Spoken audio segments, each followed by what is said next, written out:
வாழ. கிறிஸ்து இயேசுவில் பேரன்பு மிகுந்த சகோதரிகளே, சகோதரர்களே, டிசம்பர் மாதம் 3ஆம் தேதி 2020ஆம் ஆண்டு மலம்பட்டி என்ற அந்த சிற்றூரில் திருவிழா கோலம் பூண்டு எல்லா மக்களும் மகிழ்ச்சியாக அங்குமிங்குமாக ஆடிப்பாடி மகிழ்ந்து கொண்டிருந்தார்கள். அப்பொழுது ஒரு அழுகுரல் கேட்கிறது. ஏறக்குறைய 40 வயது மதிக்கத்தக்க அந்த பெண் அழுகையோடு அப்போது அங்கு பங்கு தந்தையாக இருந்த அருள்பணி ரட்சகராஜ் அவர்களிடம், தந்தை அவர்களே, என்னிடமிருந்த 5 பவுன் நகையானது காணாமல் போய்விட்டது. நாங்கள் ஒரு ஏழ்மை குடும்பத்தை சார்ந்தவர்கள், என்ன செய்வதென்று எங்களுக்கு தெரியவில்லை. ஆகவே நீங்கள்தான் இந்த செய்தியை எப்படியாவது பிறருக்கு அறிவித்து அந்த நகையை எங்களுக்கு பெற்றுத்தரும்படி கேட்டுக்கொள்கிறோம் என்று அழுகையோடு அந்த பெண் கேட்கிறார். பங்கு தந்தையும் உடனடியாக அறிவிக்கிறார். சில மணி துளிகளிலேயே அழுக்கு ஆடையோடு ஒரு மனிதர் வருகிறார். 5 பவுன் நகையை பங்கு தந்தையிடம் ஒப்படைத்துவிட்டு, நான் இங்குதான் காலணி நெய்து கொண்டிருக்கிறேன், அந்த பெண் என்னிடம் காலணி வாங்குவதற்காக வந்திருந்தார், நகையை தவற விட்டு விட்டார், அவருக்காக காத்திருந்தேன், உங்களது அறிவிப்பு ஓசை என் காதில் விழுந்தவுடன் உடனடியாக ஓடி வந்தேன் என்றாராம். அன்பு மிகுந்தவர்களே, ஏழ்மை நிலையிலும் நேர்மையாக இருக்கக்கூடிய தன்மை எப்போது கிடைக்கும் தெரியுமா? இறை பராமரிப்பை நாம் முழுமையாக நம்பும் போது மட்டும்தான் ஏழ்மையாக இருக்கும் போது கூட நேர்மையாக இருக்க முடியும். அவர் நினைத்திருந்தால் நிச்சயமாக அந்த நகையை வைத்து ஒரு பெரிய செருப்பு கடையை போட்டிருக்கலாம், இன்னும் மகிழ்ந்து வாழ்ந்திருக்கலாம். ஆனால் அந்த ஏழ்மை நிலையிலும் அந்த வறுமை நிலையிலும் பிறருடைய சொத்து பிறருக்குத்தான் உரியது என்று கொடுக்கக்கூடிய மனநிலை வருகிறது என்றால் அவரிடம் இருந்தது அந்த இறை பராமரிப்பின் மீது ஆழமான நம்பிக்கை. இன்றைய வாசகங்களும் கூட இந்த இறை பராமரிப்பில் ஆழமாக நம்பிக்கை கொண்ட 2 கைம்பெண்களை பற்றி நமக்கு படம் பிடித்து காட்டுகிறது. இன்றைய நற்செய்தி வாசகத்தில் இயேசு 2 நிலை மனிதர்களை பற்றி குறிப்பிடுகிறார். முதலாவதாக மறைநூல் அறிஞர்கள், இரண்டாவதாக ஒரு ஏழை கைம்பெண். பொதுவாகவே நமது பிள்ளைகளிடம் நாம் சில நேரங்களில் கூறுவது உண்டு, சிலரிடம் மட்டும் நீங்கள் ரொம்ப கவனமாக இருக்கணும், ரொம்ப கேர்ஃபுல்லாக இருக்கணும் என்று அடிக்கடி சொல்லுவோம். இயேசுவும் கூட அங்கு இருந்த மக்களிடம் இவர்களை குறித்து நீங்கள் கவனமாக இருங்கள் என்று ஒரு சாராரை பற்றி குறிப்பிடுகிறார். அவர்கள் யார் என்றால் மறைநூல் அறிஞர்கள். என்ன தவறு செய்தார்கள் என்றால் 2 நிலையான தவறுகளை பற்றி இயேசு இன்றைய நற்செய்தியில் குறிப்பிடுகிறார். அவர்களது எண்ண ஓட்டங்கள், அவர்களது செயல்பாடுகள். அவர்களின் எண்ண ஓட்டம் எப்படிப்பட்டதாக இருந்தது என்றால், நல்ல நீண்ட தொங்கலாடை எங்களை போன்று அணிந்து கொள்ள வேண்டும். முதன்மையான இருக்கைகள் எங்க?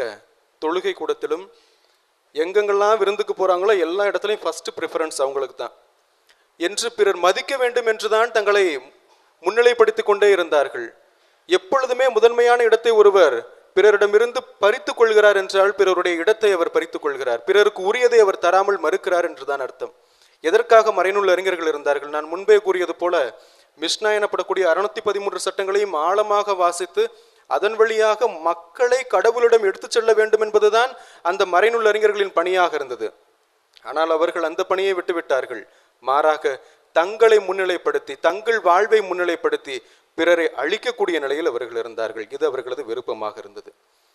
இரண்டாவதாக அவர்களது செயல்பாடு எப்படிப்பட்டதாக இருந்தது என்றால், கைம்பெண்களின் வீடுகளை பறித்து கொள்ளக்கூடிய நிலையில் இருந்தார்கள். இன்றே கைம்பெண்களின் நிலை, அதாவது விதவைகளின் நிலை எவ்வளவு மோசமாக இருக்கிறது எண்ணி பாருங்கள். 2024 ஆண்டுகளுக்கு முன்பாக அவர்களது வாழ்வு இன்னும் மிகவும் மோசமாக இருந்தது யூத சமுதாயத்தில். அவர்கள் பொருளாதார நிலையில் நலிவுற்று இருந்தார்கள். ஆண்களை மட்டும்தான் நம்பி வாழக்கூடிய சூழல் பெண்களுக்கு இருந்தது. கணவனை மட்டும்தான் நம்பி வாழக்கூடிய சூழல் அவர்களுக்கு இருந்தது. கணவன் ஒருவேளை மறுத்துவிட்டால் அவர்களது வாழ்வானது மிகவும் மோசமான நிலைக்கு தள்ளப்பட்டிருந்தது. உண்பதற்கு கூட மிகவும் கடினப்பட்ட சூழலில் அவர்கள் இருந்தார்கள். இரண்டாவதாக சமுதாய நிலையில் அவர்கள் ஓரங்கட்டப்பட்ட நிலையில் இருந்தார்கள். ஒருவேளை அவர்களிடம் பணம் இருந்தாலும் கூட அவர்களால் 4 பொதுவான இடத்திற்கு போக முடியாது. அவர்களை யாருமே மதிக்க மாட்டார்கள். இந்த நிலையில்தான் சமுதாய நிலையில் அவர்களது வாழ்வானது அமைந்திருந்தது. மூன்றாவதாக அவர்கள் சட்டத்தினாலும் புறக்கணிக்கப்பட்டவர்களாக இருந்தார்கள். மோசையின் சட்டப்படி, இறைவன் அவர்களுக்கு அருளிய சட்டப்படி அவர்களது வாழ்வானது மிகவும் உயர்வானதாக இருக்க வேண்டும் என்பதுதான் யாவே இறைவனுடைய விருப்பமாக, எண்ணமாக இருந்தது. ஆனால் அங்கு இருந்த மறைநூல் அறிஞர்களும் அங்கு இருந்த ஆட்சியாளர்களும் அவர்களது வாழ்வை மிகவும் மோசமான படுகொலைக்கு தள்ளி இருந்தார்கள் என்பதுதான் வரலாற்றினுடைய உண்மையாக இருக்கிறது. கடவுள் விடுதலை பயணம் நூலிலே 22வது அதிகாரத்திலே குறிப்பிடுகிறார், நீங்கள் விதவைக்கோ அல்லது அனாதைகளுக்கும் எதிராக நீங்கள் செயல்படும் பொழுது அவர்கள் ஒருவேளை அழுது கூக்குரலிட்டால் அவர்களது குரலுக்கு நான் செவிமடுப்பேன் என்று குறிப்பிடுகிறார். அப்படியானால் இறைவனுடைய திட்டம், இறைவனுடைய சட்டம் என்பது விதவைகள், அனாதைகள் மீது அபரிவிதமான அன்பை கொடுக்க வேண்டும் என்பதாக தான் இருந்தது. ஆனால் அந்த சட்டத்தை அவர்கள் புறக்கணிக்கக்கூடியவர்களாக இந்த மறைநூல் அறிஞர்களும் அங்கு இருந்த மற்ற ஆட்சியாளர்களும் இருந்தார்கள். மோசையினுடைய சட்டத்தின்படி இணை சட்டம் 24:19 தொடங்கி நாம் வாசிக்கின்றோம். ஒருவேளை நீங்கள் வயலிலே கதிரை கொய்து கொண்டிருக்கிறீர்கள், ஒரு கட்டு கீழே விழுந்து விட்டது என்றால் அதை அப்படியே விட்டுவிடுங்கள். அங்கு இருக்கக்கூடிய அனாதைகளோ கைம்பெண்களோ விதவைகளோ எடுத்துக்கொள்ளட்டும், அவர்களது வாழ்வு அதன் வழியாவது வளமடையட்டும் என்பதுதான் இணை சட்டத்தில் மோசையினுடைய சட்டமாக இருந்தது. அது மட்டுமில்லை அன்பிற்குரியவர்களை, தொடர்ந்து அதன் பின்பாக வரக்கூடிய இறைவாக்கினர்களும் இந்த ஏழை கைம்பெண்களுக்கு நீங்கள் எப்பொழுதும் முன்னுரிமை கொடுக்க வேண்டும் என்பதுதான் கூறிக்கொண்டிருந்தார்கள். ஆனால் எந்த நிலைமைக்கு இவர்கள் மோசமானவர்களாக மறைநூல் அறிஞர்கள் மாறி போயிருந்தார்கள் என்றால், அந்த ஏழை கைம்பெண்களுக்கு இருந்த கடைசி சொத்தாக இருந்த அந்த வீடுகளை கூட பறித்து கொள்ளக்கூடிய நிலையில் இருந்தார்கள். யாரிடம் செல்வார்கள் இந்த ஏழை கைம்பெண்கள்? இவர்களுக்கு சமுதாய நிலையிலும் பொருளாதார நிலையிலும் அனைவருமே கைவிட்டு விட்டார்கள். அவர்கள் நம்பியிருந்தது கடவுளையும் கடவுளுடைய பிரதிபலிப்பாக இருந்த அந்த மறைநூல் அறிஞர்களை மட்டும்தான். அவர்களிடம் செல்கிறார்கள், எங்களுக்கு நீதி கிடைக்கும் என்று. ஆனால் கடைசியில் நீதி கிடைக்கக்கூடிய தருணத்தில் கூட அந்த நீதியை கூட பறிக்கக்கூடியவர்களாகத்தான் இருக்கிறார்கள். இதற்கு மிகச்சிறந்த உதாரணமாக நாம் நாத்தான் இறைவாக்கினர் தாவீதிடம் உரையாடுவார் அல்லவா? 2 சாமுவேல் புத்தகத்தில் 12வது அதிகாரத்தில் மிக அற்புதமான ஒரு ஓமை உருவகத்தை நாத்தான் குறிப்பிடுவார். அந்த செல்வந்தனுக்கு ஏராளமான ஆடுகள் மாடுகள் இருந்தது. ஆனால் அவனுக்கு விருந்தினர் வரும்பொழுது கீழே குனிந்து பார்க்கிறான், ஒரு ஏழை இருக்கிறான். ஏழையிடம் ஒரே ஒரு ஆட்டுக்குட்டி தான் இருக்கிறது. அந்த ஆட்டுக்குட்டியை அவன் தனது பிள்ளையை போல வளர்த்து கொண்டிருப்பான்.